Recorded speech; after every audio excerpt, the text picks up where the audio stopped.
Defoe, Robinson Crusoe, Part 91. By this time I had got at a frightful distance from the island, and had the least cloudy of hazy weather intervened. I had been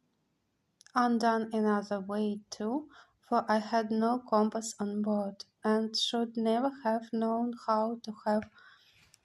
steered towards the island if I had but once lost sight of it. But the weather continuing clear,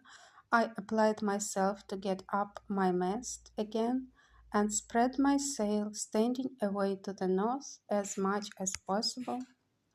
to get out of the current. Just as I had set my mast and sail, and the boat began to stretch away, I saw, even by the clearness of the water, some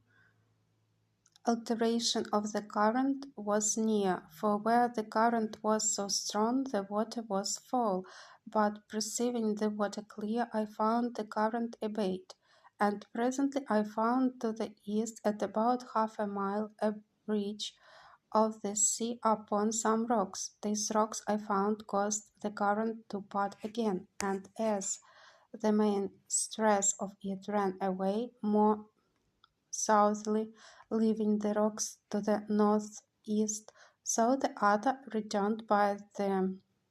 repulse of the rocks and made a strong eddy, which ran back again to the northwest with a very sharp stream.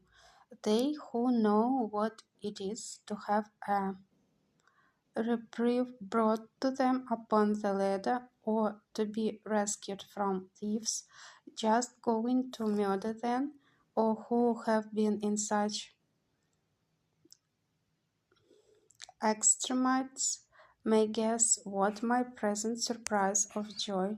was, and how gladly I put my boat into the stream of this eddy. And the wind also freshening, how gladly I spread my sail to it, running cheerfully before the wind, and with a strong tide or eddy underfoot. This eddy carried me about a league on my way back again directly towards the island, but about 2 leagues more to the northward than the current which carried me away at first, so that when I came near the island, I found myself open to the northern shore of it, that is to say, the other end of the island, opposite to that which I went out from. When I had made something more than a league of way by the help of this current or eddy, I found it was spent and served me no further. However, I found that being between two great currents,